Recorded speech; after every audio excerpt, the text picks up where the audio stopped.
अस्सलाम वालेकुम फार्मर्स दोस्तों, आज हम इस पेशेंट के पास मौजूद हैं। इसका थनों का मसला है, इसमें दूध ख़राब आता है। तल्ली तक कटो, तल्ली तक।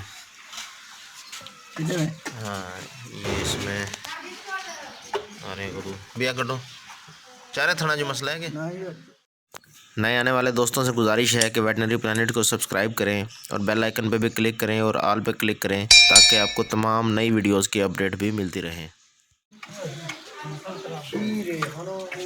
अच्छा, इना दूए जबास दूए च मसला है। जा जा ठीक है ना, सो जे ना किश है।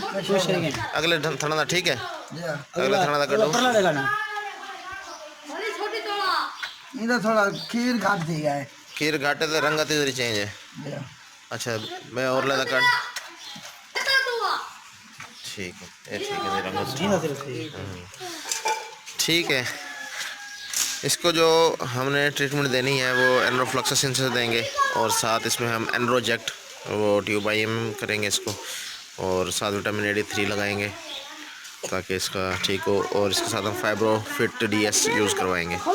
तो इसकी अभी हम स्लाइड शो बना के या लास्ट में आपको लिख के जो है एक स्लाइड पे जो ट्रीटमेंट हमने करनी है वो आपके साथ शेयर करते हैं। उम्मीद करते हैं वीडियो आपको पसंद आई होगी। अल्लाह हाफिज़।